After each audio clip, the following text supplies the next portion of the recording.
48 laws of power Robert Greene எழுதின world famous book. பொலிட்டிஷியன்ஸ்ல இருந்து செலிபிரிட்டி சிஇஓஸ் வரைக்கும் இந்த புக்கை செம ஹார்ட்கோரா ஃபாலோ பண்ற ஒரு பெரிய ஃபேன் பேஸ் இருக்கு. இப்போ நம்ம பார்க்க போறது என்னன்னா, அந்த புக்ல இருக்க லாஸ் எப்படி நம்ம ஆனரபிள் சிஎம் விஜய் அவர்களோட கரியர்ல கனெக்ட் ஆகுதுன்னு வாங்க ஒன்னொன்னா டீகோட் பண்ணலாம். Welcome to our channel what bro. நான் உங்கள் பிரபா. எப்பொருள் யார் யார் வாய் கேட்பினும் அப்பொருள் மெய்ப்பொருள் காண்பதறிவு. லா 5 so much depends on reputation, got it with your life. இந்த லாவோட கோர் பிரின்சிபல் என்னன்னா, ரெப்புடேஷன் தான் நம்மளோட சூப்பர் பவர். சின்னதா தப்பு செஞ்சா கூட நம்ம பேர் டோட்டலா டேமேஜ் ஆயிடும். அதனால உங்க ரெப்புடேஷனை ஃபோர்ட்ரஸ் மாதிரி ரொம்ப ஸ்ட்ராங்கா பில்ட் பண்ணுங்க.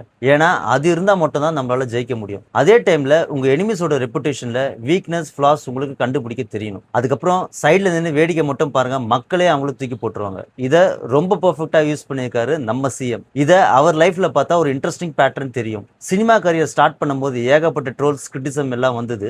But gradually over the period அவர் பில்ட் பண்ணது என்னன்னா, ஒரு கிளீனான இமேஜ். ஃபர்ஸ்ட் ஃபேமிலி ஆடியன்ஸ்க்கு பிடிச்ச மாதிரி மூவி செலக்ட் பண்ணாரு. அங்க எல்லாரும் அண்ணா தம்பி நண்பா நண்பீஸ்னு கனெக்ட் ஆனாங்க. சிம்பிளா சொல்லலாம், எங்க வீட்டு பிள்ளை எம்ஜிஆர் அவர்கள் மாதிரி. அப்புறம் மாஸ் ஹீரோ மூவிஸ் பண்ண ஆரம்பிச்சாரு. Larger than life hero like saviour image, ஒரு ordinary man who finally saves everyone, அந்த மாதிரி ஒரு இமேஜ். அப்புறம் ஃபேன்ஸை ரொம்ப லவ் அண்ட் ரெஸ்பெக்டோட ட்ரீட் பண்றது, குழந்தைங்க கிட்ட போனா குழந்தையாவே மாறுறது. ஸோ இது எல்லாமே சேர்ந்து ஓவர் பீரியட் ஆஃப் டைம் ஒரு ஸ்ட்ராங்கான கனெக்ஷன் அவருக்கும் பீப்புளுக்கும் ஏற்பட்டது. பாலிடிக்ஸ்குள்ள என்டர் ஆகும்போது அவர்கிட்ட ஒரு பீப்புள் ட்ரஸ்ட் இமேஜ் ஆல்ரெடி இருந்தது. ஸோ மக்களும் அவரை நம்ப ஆரம்பிச்சாங்க. அதுவே அவரோட ரெப்புடேஷன் பில்ட் ஆக காரணமா இருந்தது. இப்போ ரெப்புடேஷன் பில்ட் பண்ணியாச்சு. நெக்ஸ்ட் அதை சுற்றி ஒரு ஃபோர்ட்ரஸ் பில்ட் பண்ணணும். அதுக்கு ஒரு சின்ன எக்ஸாம்பிள் சொல்ல போறேன். எலெக்ஷன் முன்னாடி என்ன பேசியிருப்பாருன்னு நம்ம எல்லாருக்குமே ஞாபகம் இருக்கு. மக்கள் காசுல ஒரு பைசா கூட தொடமாட்டேன். முதலமைச்சர் ஆன பிறகு கொஞ்சம் மிரட்டுற டோன்ல ஒரு சட்டிலான வார்னிங் கொடுத்திருப்பாரு. நான் முன்னாடியே சொன்ன மாதிரி மக்கள் பணத்துல இருந்து ஒரு பைசா கூட நான் தொடமாட்டேன். எனக்கு அது அவசியமும் இல்ல. அது உங்களுக்கு நல்லாவே தெரியும். இந்த விஜய் தப்பு பண்ண மாட்டான், தப்பு பண்ணவும் விட மாட்டான். அது யாராக இருந்தாலும் சரி, என்னோட கவர்மெண்ட்ல என் கூடவே இருக்கிறவங்களாகவும் சரி, விட மாட்டான். சப்போஸ் யாருக்காவது அப்படி ஒரு எண்ணம் மனசுல இருந்துச்சுன்னா, நம்ம ஜெயிச்சிட்டோம், ஒரு ஆட்டம் ஆடி பார்க்கலாம் அப்படின்ற எண்ணம் யாருக்காவது இருந்துச்சுன்னா இப்பவே இந்த நிமிஷமே அதை எரேஸ் பண்ணிருங்க. ஸோ மக்கள் மனசுல அந்த மாசான ரெப்புடேஷன் இப்போ ஒரு ஃபோர்ட்ரஸா மாறி இருக்கு. லா 6 court attention at all cost. இந்த லாவோட கோர் பிரின்சிபல் என்னன்னா, 10ஓட 11 இருக்கக்கூடாது. எப்பவுமே ரொம்ப யூனிக்கா கலர்ஃபுல்லா மிஸ்டீரியஸா இருந்தா தான் எல்லாரோட அட்டென்ஷன் நம்ம மேல இருக்கும். இதுல இன்ட்ரெஸ்டிங் பார்ட் என்னன்னா, கொஞ்சம் கேர்ஃபுல்லா அப்சர்வ் பண்ணுங்க. இதுல நம்ம சிஎம் ஒரு எக்ஸெப்ஷன். ஏன்னா அவர் ரொம்ப கஷ்டப்பட்டோ மெனக்கட்டோ அட்டென்ஷன்லாம் சீக் பண்ண மாட்டார். அவர் ஜஸ்ட் வந்தாலே போதும், ஒரே ஒரு அப்பியரன்ஸ் வைரல் ஆகிடும். ஆடியோ லான்ச்லையும் பார்த்தோன்னா ஒரே ஒரு குட்டி ஸ்டோரி தான் சொல்லுவார், அவ்வளோதான். அதுக்கப்புறம் அதுதான் ட்ரெண்டிங்கே. ஒரு சிம்பிள் ஸ்மைல் அவர் ஃபேன்ஸ்க்கு அது போதும். ஒரே ஒரு விசில், அவ்வளோதான்.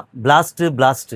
அந்த லெவல் ஆரா எல்லாருக்கிட்டையும் இருக்காது. பட் அல்டிமேட் என்னன்னா, பிரைம்ல இந்த கரியரை கூட யோசிக்காம கம்ஃபர்ட் ஜோனை விட்டுட்டு பாலிடிக்ஸ்க்கு வந்துட்டாரு. இதுவே ஒன் ஆஃப் த ரீசன் மக்களோட அட்டென்ஷனை அவர் பக்கம் ரொம்பவே ஈர்த்தது. லா 25 ரீக்ரியேட் யுவர் செல்ஃப். இந்த லாவோட கோர் பிரின்சிபல் என்னன்னா, மற்றவங்க உங்களை டிஃபைன் பண்ண விடாதீங்க. நீங்க யாருன்னு நீங்களே டிசைட் பண்ணுங்க. அப்படிதான் லெஜெண்ட்ஸ் எல்லாருமே உருவாகுறாங்க. இந்த லா அவரோட கரியர்ல ரொம்ப பெர்ஃபெக்டா மேட்ச் ஆகுது. ஏன்னா ஃபர்ஸ்ட் 90sல ரொமான்டிக் ஹீரோவா ஸ்டார்ட் பண்றாரு. பூவே உனக்காக, லவ் டுடே, காதலுக்கு மரியாதை, இந்த மாதிரி ஹிட் மூவிஸ் எல்லாம் கொடுத்தாரு. பட் ஸ்டில் சில பேர் அவரை ரொமான்டிக் ஹீரோன்னு லேபிள் பண்ணிட்டாங்க. அவருக்கு ஆக்ஷன் மூவிஸ் எல்லாம் செட் ஆகுதுன்னு கூட சொன்னாங்க. அப்ப யாருமே நினைச்சு பார்க்கல ஃபியூச்சர்ல இவர் தான் ஆக்ஷன் சினிமாவே டாமினேட் பண்ண போறாருன்னு. இங்கதான் ரீக்ரியேஷனே ஸ்டார்ட் ஆகுது. நெக்ஸ்ட் ஸ்டேஜ் கமர்ஷியல் ஹீரோவா என்டர் ஆகிறாரு. அப்போதான் கில்லி, துப்பாக்கி, கத்தி, மெர்சல்னு இட்ட கொடுக்குறாரு. இங்க இருந்து ஆடியன்ஸ் ஒரு நியூ தளபதியை பார்த்தாங்க. ரொம்ப ஸ்டைலிஷா மாசா ஆக்ஷனோட சேர்ந்து பொலிட்டிக்கல் பஞ்ச் ரிலாக்ஸ் மூலம் தன்னை ரீக்ரியேட் பண்ணிட்டே இருந்தார். பட் இப்ப சொல்ல போறதுதான் பிக்கெஸ்ட் ரீக்ரியேஷன். சினிமா பீக்ல இருந்தவர் ஸ்டார்டம், கம்ஃபர்ட் ஜோன் எல்லாத்தையும் விட்டுட்டு பாலிடிக்ஸ்க்கு என்டர் ஆகிறாரு. தமிழக வெற்றி கழகத்தை ஸ்டார்ட் பண்றாரு. From actor Vijay to leader Vijay. ஆனா இப்போ எங்கள் நெஞ்சில் குடியிருக்கும் மாண்புமிகு முதலமைச்சர் விஜய். ஆனா இது எதுவுமே ஓவர் நைட்ல நடக்கல. Years of hard work and ஸ்மார்ட்டான கரியர் டெசிஷன்ஸ்.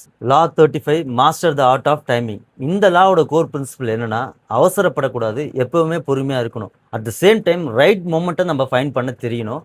அப்படி ரைட் டைம் வரலன்னா வெயிட் பண்ணவும் தெரியணும். ஆனா அந்த மொமெண்ட் வந்த பிறகு ரொம்ப அக்ரெசிவா இருக்கணும். ஜென்ரலா சில பேர் சொல்றது என்னன்னா, அவர் ஒரு ஆக்டர், பாலிடிக்ஸ் தெரியாது, மக்கள் சேவைனா என்னன்னு தெரியாது. மக்கள் சேவைக்கு விஜய் புதுசா வந்தவர் இல்லை. ஒரு 15 இயர்ஸ்க்கு முன்னாடியே ஃபேன் கிளப்பை ப்ராப்பர் மக்கள் இயக்கமா மாத்திட்டாரு. அது மூலமா மக்களுக்கு மக்கள் நலப்பணிகள் செஞ்சாரு.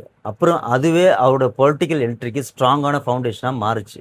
அதுக்கப்புறம் இந்த honourable ex CM of Tamil Nadu கலைஞராக இருக்கட்டும், அம்மாவாக இருக்கட்டும், அவங்க 2 பேருக்கு பிறகு தமிழ்நாடு பாலிடிக்ஸில் ஒரு பெரிய வேக்யூம் கிரியேட் ஆயிடுச்சுன்னு மக்கள் ஃபீல் பண்ண ஆரம்பிச்சாங்க.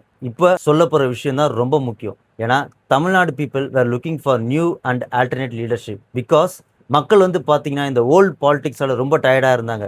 டிஃப்ரெண்ட் ஸ்டைல் லீடர்ஷிப் வேணும்னு ஆசைப்பட்டாங்க. ஒரு ஸ்ட்ராங் கான்ஃபிடென்ட் யங் பீப்புளை கனெக்ட் ஆகிற மாதிரி ஃபேஸை தேடிட்டு இருந்தாங்க. அந்த எக்ஸாக்ட் டைமிங்கில் தான் 2024 பொலிட்டிக்கல் என்ட்ரி அனௌன்ஸ் பண்ணும்போது ஆல்ரெடி அவர்கிட்ட மேசிவ் ஃபேன் பேஸ் இருக்குது, especially youngsters and womens. Also virtual வாரியர்ஸும் ரெடியாக இருந்தாங்க. சும்மா இல்லை, 300 ஸ்பாட்டான்ஸ் போல். ஸோ ரைட் டைமில் இது எல்லாத்தையும் எக்ஸாக்டாக ஐடென்டிஃபை பண்ணி 2024 ஸ்டார்ட் பண்ணார். இதுதான் மாஸ்டர் ஆஃப் டைமிங்னு சொல்கிறது. இப்போ எல்லாத்தையும் விட அல்டிமேட்டாக ஒன்று சொல்ல போகிறேன். லாஸ்ட் டே ஆஃப் கேம்பெயினில் ஒன்று சொல்லியிருப்பார். அது என்னன்னா, ஒரே ஒரு வாய்ப்பு கொடுங்க, ஒரே ஒரு வாய்ப்பு கொடுங்க. அந்த லைனை வச்சு வெர்ச்சுவல் வாரியர்ஸ் பண்ண வேலை இருக்கு. சோஷியல் மீடியா ஃபுல்லாவே தெரிக்க விட்டுருப்பாங்க. இப்போ மக்களும் வாய்ப்பு கொடுத்துட்டாங்க.